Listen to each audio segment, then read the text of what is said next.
میاں نواز شریف کا پچھلا بیانیہ ووٹ کو عزت دو تو ان کے برادر میاں شہباز شریف کے دور حکومت نے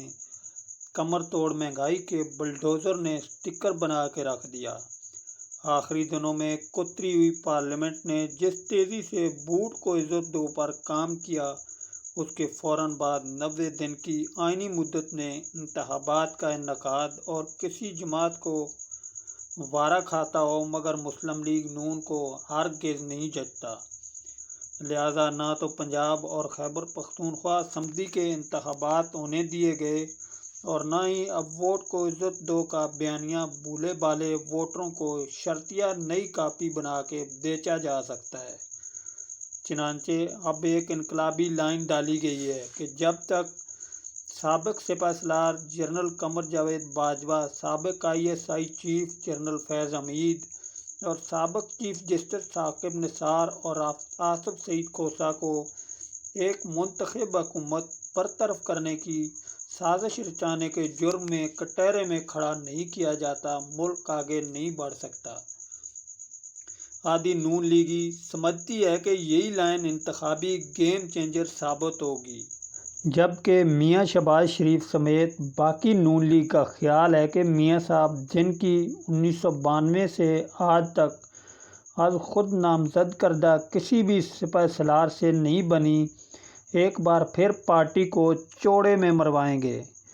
پیپل پارٹی جس نے ضیاء دور میں مارے کھا کھا کے امنیت پسند سیاست سیکھ لی، اس کا بھی یہی خیال ہے کہ جو پھونک پھونک کے قدم رکھنے کے عادی نون لیگیوں کا ہے، یعنی یہ وقت مولا جٹ بننے کا نہیں ہے۔ مگر میاں صاحب ان سردار جی کی طرح ثابت قدم ہیں جو صبح ہی صبح رنگروٹوں کی ڈرل لیڈ کر رہے تھے کہ راستے میں دایاں پاؤں کیلے کے ایک چھلکے پر پڑنے سے پھسل گئے۔ اگلی صبح پھر ڈرل کو لیڈ کرتے کرتے سردار جی نے آئین سامنے کیلے کا ایک اور چھلکا پڑے دیکھا تو بڑبڑائے، اج آپاں پھر ڈگاں گے۔ اصولی طور پر میاں صاحب کا یہ موقف درست ہے کہ جب تک ریاستی نظام پر بالائے آئین قوتوں کا تسلط ہے، نہ ملک آگے بڑھ سکتا ہے اور نہ ہی جمہوریت۔ مگر کوئی بھی مقصد محض نعرہ مستانہ بلند کرنے سے تو حاصل نہیں ہوتا جب تک اس کے پیچھے طویل صبر، حقیقت پسند حکمت عملی اور عوامی تیاری نہ ہو۔ ترکی کی مثال ہمارے سامنے ہے۔ اردغان جب 2003 میں پہلی بار وزیر اعظم بنے تو انہیں اچھی طرح یاد تھا کہ ان کے پیش رو نجم الدین اربکان نے ملک کی طے شدہ سیکولر کمالسٹ پالیسیوں سے ذرا سی بھی انحراف کی کوشش کی تو کس طرح ترکی کے نظریاتی محافظ فوج نے اس کا بوریا بستر گول کر دیا۔ چنانچہ اردغان نے وزیر اعظم بننے کے بعد خواہ مخواہ کا محاذ کھول کے وقت ضائع کرنے کے بجائے ملک کی زوال پذیر معیشت کو سدھارنے اور عام آدمی تک بنیادی سہولتیں پہنچانے پر بھرپور توجہ دی۔ یوں رفتہ رفتہ ان کا ووٹ بینک وسیع اور مضبوط ہوتا گیا۔ ذرا سے قدم جمے تو پھر صدارت سنبھال لی، مگر توجہ بظاہر ترقیاتی کاموں کی جانب ہی مرکوز رکھی۔ فوج کے اندرونی معاملات میں نہ تو مداخلت کی اور نہ ہی کوئی ایسی واضح نظریاتی لائن اختیار کی جس سے فوج کے کان کھڑے ہو جائیں۔ یہ باریک کام اردغان مسلسل 14 برس تک کرتے رہے اور انہیں آنکھیں بھی کھلی رکھیں۔ جب 2016 میں مذہبی رہنما فتح اللہ گولن کے حامی افسروں نے اردغان کا تختہ الٹنے کی کوشش کی تو 14 برس کی ریاضت کے نتیجے میں جو ٹھوس عوامی حمایت تیار ہوئی تھی وہ اردغان کی ایک ہی پکار پر دیوار بن کر کھڑی ہو گئی اور جدید ترک تاریخ میں پہلی بار جنرلوں کو سیاسی محاذ پر پسپا ہونا پڑا۔ تب سے اب تک نہ صرف اردغان کی اقتدار پر گرفت مضبوط ہے بلکہ موجودہ معاشی بحران اور شدید کساد بازاری کے باوجود حالیہ صدارتی انتخابات نے اسی وفادار ووٹ بینک نے روزمرہ مشکلات نظر انداز کرتے ہوئے اس امید پر ان کا ساتھ دیا کہ اردغان انہیں اس بحران سے بھی نکال لے گا۔ اگر اردگان بھی 2003 میں وزیر اعظم بنتے ہی بغیر کسی ٹھوس تیاری کے ٹن ہو کے نعرہ لگا دیتے کہ کہاں ہے وہ شیر